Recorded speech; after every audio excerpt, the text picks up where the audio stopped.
ہم یہ کہہ رہے ہیں کہ کوئی بھی شخص آئین سے ماورا نہیں ہے. ہم یہ کہہ رہے ہیں کہ تاریخی طور پہ یا موجودہ اس وقت کے دور میں کوئی بھی ایسی چیز جو آئین کو تجاوز کرتی ہو یا آئین کے گرے ایریاز کو ایکسپلائٹ کرتی ہو, اس کی انٹرپریٹیشن کو ایکسپلائٹ کرتی ہو, وہ نہیں ہونی چاہیے. اگر آپ اس کو سمجھتے ہیں کہ یہ ملک کے خلاف ہے تو آپ بتائیے کہ ہمیں کیا بات کرنی چاہیے تاکہ مجھے کچھ اندازہ ہو کہ آپ کیا کہنا چاہ رہے ہیں. آپ مجھے پوچھ رہے ہیں, نہیں میں اس پہ آپ کو کیا بتا سکتا ہوں. میرے کہنے کا مطلب صرف یہ ہے, میرے صرف کہنے کا مطلب یہ کہ یہی جو ملٹری اسٹیبلشمنٹ کے سربراہ ان کو نواز شریف صاحب کے کہنے پر آپ لوگوں نے من حیث القوم من حیث الجماعت کھڑے ہو کے ووٹ دیا. اب اچانک ایسا کیا ہوا کہ وہی, کیونکہ جو الزامات نواز شریف صاحب لگا رہے ہیں اسٹیبلشمنٹ کے سربراہ کے اوپر, یہ تو اس الیکشن سے پہلے کے ہیں اور اس الیکشن کے بعد کے, جب پنجاب گورنمنٹ کس طرح بنی کس طرح نہیں بنی, اس وقت آپ لوگوں نے جب کھڑے ہو کے ان کو ووٹ دیا, اگر آپ اس وقت کھڑے ہو جاتے اور کہتے کہ جناب یہ معاملات ہے تو آپ کی آواز میں زیادہ وزن ہوتا. اب تو پرسیپشن ہی جا رہا ہے کیونکہ آپ کو یہاں سے آپ کی ملاقاتیں شہباز شریف صاحب کی, زبیر صاحب کی ملاقاتوں کا آرمی چیف کے ساتھ کوئی سمر نہیں نکلا, قانون کی بالادستی پہ انہوں نے بات کی, انہوں نے آپ کے کیسز میں ختم نہیں کر سکتا, تو اس کے بعد آپ ان کے پیچھے ہاتھوں کے پڑ گئے. تو اس موقع پہ جب پاکستان کے سارے محاذ گرم ہیں, آپ کو لگتا ہے کہ یہ بہت اچھی بات ہو رہی ہے نواز شریف صاحب کی اور آپ کی پارٹی کی طرف سے؟ تو آپ یہ کہہ رہے ہیں کہ بات ٹھیک ہو رہی ہے مگر اس کا وقت ٹھیک نہیں ہے. آپ کے خیال کے مطابق یہ بات 1-1.5 سال پہلے ہو جانی چاہیے تھی, یہی کہہ رہے ہیں نا آپ؟ اگر یہ سچی تھی آپ کے نزدیک, اگر یہ سچی تھی تو میں یہ کہہ رہا ہوں کہ ہو جانی چاہیے تھی پہلے. جی دیکھیے آپ کے بیان کے ابتدائیے میں آپ نے تاریخی پس منظر پیش کیا جس میں آپ نے بتایا کہ مختلف مواقع کے اوپر پرو اسٹیبلشمنٹ کون رہا ہے اور اینٹی اسٹیبلشمنٹ کون رہا ہے. اگر میں آپ کا ابتدائیہ مان لوں تو اس کا مطلب ہے کہ اسٹیبلشمنٹ کا ایک رول رہا ہے اور اسی رول کی آئین میں کسی جگہ پہ کوئی گنجائش نظر نہیں آتی, اور اسی رول کے جس کو آپ نے خود ڈیفائن کیا اپنے ابتدائیے میں, اس کے اوپر ایک کرٹیک جو ہے وہ اس وقت سیاسی جماعتوں کی طرف سے آ رہا ہے جس کو آپ کہہ رہے ہیں ایک تفریق ہے پرو اسٹیبلشمنٹ اور اینٹی اسٹیبلشمنٹ میں. اگر یہ صرف تاریخ تک رہتا منحصر, صرف تاریخ منحصر کہہ رہا ہوں, معافی چاہتا ہوں, اگر صرف تاریخی طور پہ یہ درست ہوتا تو چلیں ہم یہ بات مان لیتے. ابھی آپ نے دیکھا کراچی میں کیا ہوا کہ یہ کیسے ہو سکتا ہے کہ مبینہ طور پہ ایک وفاقی ادارہ جو ہے وہ جا کے سربراہ کی پولیس کے سربراہ کو, صوبے کی پولیس کے سربراہ کو اغوا کر لے, رات کو 2 بجے ان کے گھر کا گھیراؤ کر لے اور مبینہ طور پہ ان سے جونیئر افسر جو ہیں ان کو اٹھا کے ان کے دفتر میں لے جا کے پیش کیا جائے اور وہاں پہ ایک FIR کاٹی جائے. اس کا مطلب ہے کہ جو تاریخی طور پہ درست تھا وہ موجودہ حالات میں بھی درست ہے. اب انہی 2 نکات کا تیسرا نقطہ جو ہے وہ الیکشنز ہیں. تو بات یہ ہے کہ جو آپ نے رول شروع میں ابتدائیے میں ڈیفائن کر دیا ہے وہ نہ صرف تاریخی طور پہ درست ہے بلکہ موجودہ حالات میں بھی چل رہا ہے, اور اسی کا ایک کرٹیسزم جو ہے وہ آپ کے سامنے لایا جا رہا ہے. یہ بات آپ کی درست ہے, آپ یہ کہہ سکتے ہیں کہ نہیں بھائی آپ کو پہلے کر لینا چاہیے, 2 مہینے پہلے, 6 مہینے پہلے کر لینا چاہیے, لیکن آپ اس بات پہ معترض نہیں ہیں کہ یہ بات کیا ہو رہی ہے. یعنی کوئی بھی شخص جو سمجھتا ہے کہ آئین کی بالادستی ہونی چاہیے اور قانون کے تحت کسی گراؤنڈ رول کے تحت اس ملک کو چلنا چاہیے, وہ اس بات کے خلاف تو نہیں ہے. آپ تو صرف 2 نکات پیش کر رہے ہیں. ایک یہ کہ ہو سکتا ہے آپ بھی کبھی کسی زمانے میں بینیفیشری رہے ہوں, اور اگر رہے بھی ہوں بینیفیشری تو مقدمہ وہی ہے جو آپ کے سامنے پیش کیا آپ کا یہ پوائنٹ آ گیا جی. اور آپ یہ کہہ رہے ہیں کہ آپ 6-8 مہینے پہلے کہہ دیتے. اگر 6-8 مہینے پہلے بھی کہہ دیتے تو جو بات کہہ رہے ہیں وہ تو آپ بھی یہ مان رہے ہیں کہ ٹھیک ہے, تو اس میں غلط بات کوئی نہیں ہے. ٹائمنگ پہ بھی بحث کی جا سکتی ہے. مصدق صاحب بات ہوتی ہے کہ جب آپ کی جو انٹینشن ہے اور اس کی کریڈیبلٹی جو ہے وہ دیکھنی پڑتی ہے کہ کس انٹینشن, کس انٹینسٹی, کس کریڈیبلٹی سے بات کی جا رہی ہے. تو یہ تو عوام فیصلہ کرے گی, میں تو کوئی ہوں نہیں فیصلہ کرنے والا. کامران صاحب جی وہ آپ ٹھیک ہیں, لیکن آپ ماشاءاللہ اہل قلم ہیں. اگر میں آپ کی بات مان بھی لوں اور میں کہوں کہ چلیں آپ کو اگر شک ہے اور آپ اس شک کا اظہار کرتے ہیں, اور آپ سے میرا مطلب آپ نہیں ہے, کوئی بھی شخص, عثمان صاحب میرے دوست ہیں, یہ کرتے ہیں, اگر آپ شک بھی کر بھی لیں تو چلیے ٹھیک ہے, مگر جو بات ہو رہی ہے اس کے تو آپ خلاف نہیں ہے نا. آپ جو بات ہو رہی ہے کہ پاکستان کے سیاسی نظام کے اندر, جی پوچھ لیجئے ڈار صاحب. یہ جو بات, ایک تو بہت وارم ویلکم, سالوں بعد صدیوں بعد آپ پروگرام میں تشریف لائے. آپ بہت بزی تھے ٹائیگر فورس کے لیے, اور آپ نے دیر از نو ڈاؤٹ کہ آپ کی ایبسنس میں میں نے کہا کہ کام آپ نے بڑا اچھا کیا. اور یہ اور بات ہے کہ ہم ٹائیگر فورس کی جو مانیٹرنگ ہے اس کے اوپر ضرور کرٹیسزم کرتے ہیں, ان کو جو رول دیا جا رہا ہے, اور پرائم منسٹر اس نے خطاب میں بڑا کلیئرلی کہا کہ ٹائیگر فورس صرف موبائل کی فوٹیج وغیرہ بنائے, اس سے آگے نہ بڑھے.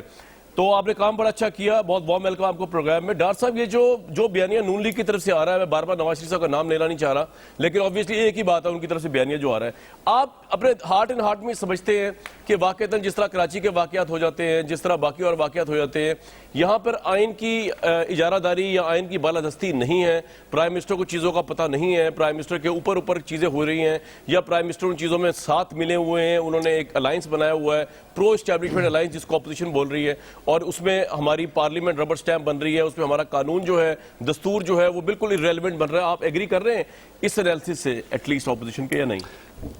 نہیں, دیکھیں میں کامران اس بیانیے سے بالکل اتفاق نہیں کرتا. آپ پرو اسٹیبلشمنٹ اور اینٹی اسٹیبلشمنٹ الائنس کی بات کر رہے ہیں. میں سمجھتا ہوں آج پرو پاکستان اور اینٹی پاکستان بیانیہ چل رہا ہے.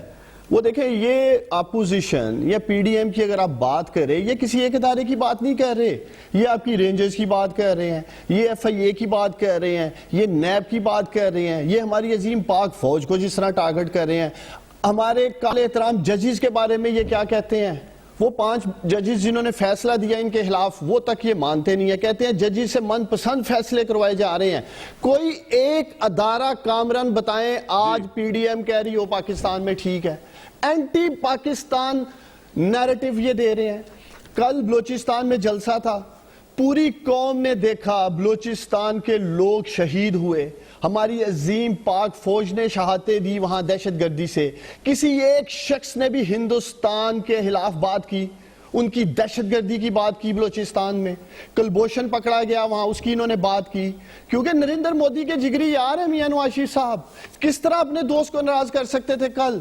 اور پھر آپ خود ہی فرما رہے ہیں آزاد ریاست تک کی بات کی. ان کا اپنا بیانیہ مختلف ہے کامران. جی, پیپلز پارٹی کہتی ہے ہم عمران خان سے بدلہ لینے آئے ہیں, یہ کہتے ہیں پی ایم ایل این والے کہ ہم ان سے بدلہ لینے آئے ہیں جو عمران خان کو لے کے آئے ہیں. ایک بات بتائیں مجھے, ان کا تو اپنا بیانیہ پیپلز پارٹی یہ بھی کہہ رہی ہے کہ جی ایک منٹ آپ سے بات کر رہا ہوں, پیپلز پارٹی یہ بھی کہہ رہی ہے کہ بیسیکلی ہم اس لیے میدان میں اترے ہیں اس وقت پی ڈی ایم کے پلیٹ فارم پہ کہ پرائم منسٹر صاحب جو ہیں وہ ہمارے اداروں کو ٹائیگر فورس بنانا چاہتے ہیں, جس طرح نواز شریف صاحب کے بارے میں کہا جاتا تھا نا کہ یہ فوج کو, اسٹیبلشمنٹ کو پنجاب پولیس بنانا چاہتے ہیں, آپ لوگ جو اس کو ٹائیگر فورس بنانا چاہ رہے ہیں. تو what's your take on it کہ اتنی زیادہ انٹرفیئرنس کروانی چاہیے آپ کو پالیٹکس کے اندر اداروں سے جو اپوزیشن کرٹیسزم؟ میں بلاول زرداری صاحب کو آپ کے پروگرام سے صرف یہی پیغام دینا چاہوں گا, بہتر ہوتا کل بلاول زرداری را کی فورس کی انٹرفیئرنس کی بات کرتے بلوچستان میں. ہمارے بہادر لاکھوں ٹائیگر فورس کے پڑھے لکھے نوجوان جو بغیر کسی معاوضے کے, بغیر کسی تنہا کے قومی جذبے میں خدمت کر رہے ہیں, ان کی تہذیق نہ کرتے, را کی فورس کی یہ لوگ بات کرتے. لیکن وہ بات تو یہ کریں گے نہیں, کیونکہ جگری یار ہے جیسے میں نے آپ کو کہا نریندر مودی ان لوگوں کا, اس لیے انہوں نے کبھی مودی کی بات نہیں کرنی, اینٹی پاکستان کی بات کریں گے, اداروں کے خلاف زہر اگلیں گے یہ کامران. دوسرا میں قوم کو یہ بتانا چاہتا ہوں, یہ اپنے کیسز کے لیے لڑ رہے ہیں. لیکن مجھے ایک بات سمجھائیں ڈاکٹر صاحب, مجھے ایک بات سمجھائیں کہ تاریخی طور پہ جو پارٹی, ڈاکٹر صاحب تاریخی طور پہ جو پارٹی پرو اسٹیبلشمنٹ ہوتی ہے وہ دوسری پارٹی کو جو ہے وہ غدار کہہ دیتی ہے. یہ جانے اور بوجھے بغیر کہ دوسری طرف جو لوگ ہیں وہ بھی پاکستانی عوام کے ووٹوں سے آئے ہوئے ہیں. اگر آپ نے 1.5-2 کروڑ ووٹ لیا تو انہوں نے بھی آلموسٹ آپ کے مقابلے میں ساری 12 پارٹی اتنے ہی ووٹ لیا ہے. ان کی قیادت کو, ان کی پارٹی کو غدار کہنا, مودی کے ساتھ کہنا, اس کا مطلب یہ کہ آپ پورے پاکستانی قوم کے مینڈیٹ کی توہین آپ بھی کر رہے ہیں, اور اس سے ہندوستان کو بڑا فائدہ ہوگا کہ اپوزیشن جو ہے وہ کہہ رہی ہے کہ تباہ ہو گئے ادارے, اور گورنمنٹ کہہ رہی ہے کہ آپ ہندوستان سے ملے ہوئے. تو اس ملک میں محب الوطن کوئی ہے, کوئی بچہ ہے اس ملک میں؟ دیکھیں کامران, آج تو وہ لوگ بھی شرمندہ ہوں گے, آج وہ لوگ بھی شرمندہ ہوں گے جنہوں نے پی ایم ایل این کو بالخصوص ووٹ دیا. ڈاکٹر مصدق صاحب کی لیڈرشپ اعلانیہ ہمارے عظیم پاک فوج کے سپہ سالار کے خلاف زہر اگلتی ہے. D G I S I کا نام لے کے یہ کس طرح ان کو ٹارگٹ کرتے ہیں, کیا یہ بھارت کا بیانیہ نہیں ہے؟ دوسری طرف میں ڈاکٹر مصدق صاحب سے پوچھتا ہوں نا, یہ قوم کو بتائیں کہ جنرل باجوہ نے کون سا آئین توڑا ہے کامران؟ قوم جاننا چاہتی ہے ان لوگوں سے, کون سا آئین توڑا ہے D G I S I نے جس کی یہ بات کرتے ہیں کہ انہوں نے آئین توڑ دیا ہے؟ اگر انہوں نے صرف 2 باتیں کہی ہیں, محمد زبیر صاحب جب ان کے پاس گئے کامران, انہوں نے کہا اپنے سیاسی معاملات جا کر پارلیمنٹ میں حل کریں, اپنے قانونی معاملات عدالتوں میں حل کریں.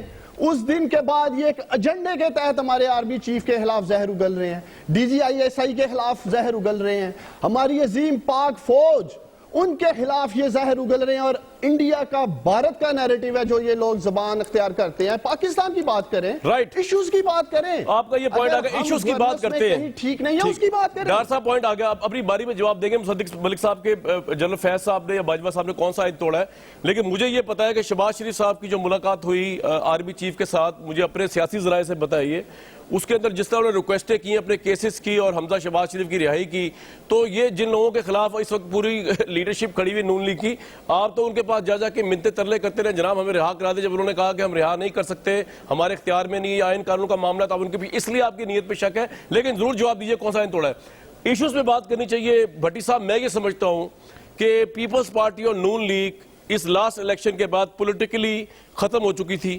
عمران خان صاحب کو ایک بہت چارج کراؤڈ, ایک چارج عوام کا ویلکم, سارے اداروں کی سپورٹ, اتنی سپورٹ بھٹو صاحب کو شاید نہیں ملی, اداروں کی اتنی سپورٹ کسی پاکستان کے پرائم منسٹر کو نہیں ملی جو عمران خان صاحب کو ملی. لیکن یہ عمران خان صاحب کی گورنمنٹ کی انکمپٹنس ہے, مہنگائی کو لے کر ہو, اکنامک ویژن کو لے کر ہو, باقی معاملات کو, کہ آج نون لیگ اور پیپلز پارٹی اور مولانا فضل الرحمان آؤٹ آف پروپورشنلی ایک پولیٹیکل ریئلٹی بن چکے ہیں. وہ ان کو چیلنج کر رہے ہیں, وہ پولیٹیکل امپیکٹ کریٹ کر رہے ہیں. یہ سب کچھ عمران خان صاحب کا کارنامہ ہے جو انہوں نے کیا ہے. آپ ایگری کریں گے اپنی بیڈ گورننس سے یہ بھی ایک کرٹیسزم ہے بہت بڑا گورنمنٹ میں. بھٹی صاحب ذرا اس ایشو کو ایڈریس کریں پلیز. بالکل کامران بھائی 100% آپ ٹھیک کہہ رہے ہیں کہ وہ اپوزیشن جو 10 سال کم از کم, لوگ تو 20 سال کہتے ہیں لیکن 10 سال میرا خیال ہے کہ کھڑی نہیں ہو سکتی تھی, اس کو عمران خان صاحب نے اپنی شاندار گورننس, شاندار پرفارمنس, شاندار اقدامات سے دوبارہ قدموں پر کھڑا کر دیا ہے. پہلی بات. دوسری بات, میں پھر یہ ضرور کہنا چاہوں گا کہ اللہ کے نام پہ ہمارے بہت سارے اختلافات ہیں, ہم اس وقت بہت ساری چیزوں میں الجھے ہوئے ہیں, لیکن یہ غدار کافر کا کھیل نہ کھیلیں اور سیاست کو سیاست سمجھ کے کریں. یعنی آج گستاخانہ خاکے پر جو تھا, وہ جو فرانس اور وہ جو اتنی مقابلے اس پہ جو اسمبلی کا اجلاس, ہاں اس میں خواجہ آصف صاحب یعنی قرارداد وہ پاس کرنی تھی, خواجہ آصف صاحب بولے حکومت لپیٹی جا رہی ہے, تھوڑا وقت ہے, درجنوں لوگ ہم سے رابطے میں ہیں, اور قریشی صاحب اس پر بول پڑے کہ نریندر مودی کی روح خواجہ آصف میں ہے, احسن اقبال صاحب بول پڑے کہ ہمیں بھارتی ایجنٹ کہا گیا ہے آپ معافی مانگیں, اور پھر جو ابھی آپ نے سنایا مولانا صاحب کی بات کہ چرسیوں اور بھنگیوں کی حکومت ہے, لاکھ لعنت تمہارے تصور حکومت پر, یہ مولانا صاحب کی زبان تھی. اور پھر غدار کھیل عروج پر ہے, دکھ ہوتا ہے فوج یعنی فوج غدار کھیل عروج پر ہے, فوج مجرم ہے, سی پیک برا ہے, اب بلوچستان آزاد ریاست ہونی چاہیے, افغان بارڈر باڑ اکھاڑ کر پھینک دیں گے, اردو زبان بری ہے, مزار قائد پر چڑھائی وغیرہ وغیرہ, کیا یعنی تھوڑے سے دنوں میں کیا کچھ نہیں دیکھا. اب اس پہ آ جاتے ہیں کہ یہ جو میں 26 نکات پر مشتمل 11 جماعتی اتحاد ہے, اس کا سب سے اہم نقطہ کیا ہے؟ سویلین بالادستی, مطلب اسٹیبلشمنٹ کا کردار ختم کرنا سیاست سے, جمہوریت کو بلند کرنا. اب یہ پرانی باتیں ہو گئی ہیں کہ بھٹو صاحب کو سکندر مرزا نے لانچ کیا, ایوب خان نے سر پہ ہاتھ رکھا, وہ میجر سکندر مرزا کو قائد اعظم سے بڑا سیاستدان جانتے تھے. یہ بھی پرانی بات ہے کہ نواز شریف صاحب ضیاء صاحب کی پیداوار تھے. پرویز مشرف, ایک نے پرویز مشرف سے NRO کیا, دوسرے نے ڈیلے فرمائی. بے نظیر بھٹو نے پرویز مشرف کے ماشاء اللہ کو ویلکم کیا. بھٹو صاحب فاطمہ جناح کے خلاف ایوب خان مہم کے انچارج تھے, اور مشرف کا LFO پہ ساتھ دیا مولانا صاحب نے, سب چھوڑ دیں. آ جائیں اس پر. میں ایک مثال آپ کو دینا چاہتا ہوں. مجھے وہ شہباز شریف صاحب کا وہ بھی یاد آ رہا ہے کہ الیکشن سے پہلے میں وزیر اعظم بن چکا تھا, کابینہ کے نام فائنل تھے, اور میں الیکشن ہار رہا ہوں, کچھ کریں. خواجہ آصف صاحب کی اپیل آرمی چیف سے, اور زبیر عمر صاحب گلاب جامن کھانے گئے آرمی چیف ہاؤس. شہباز شریف کا بیانیہ ہمارا بیانیہ ہے, مریم نواز صاحبہ نے مان لیا. شہباز شریف صاحب کو بھرپور موقع دیا, اب ہم خود آ گئے ہیں میدان میں. اچھا, اب ہے کہ مریم نواز صاحبہ اور نواز شریف صاحب کہتے ہیں کہ سارا جو جرم ہیں وہ فلاں نے کیے ہیں. میں فلاں نام آپ کو پتہ ہیں کن کے دو لوگوں کے نام ہیں کہ انہوں نے جرم کیے ہیں. اب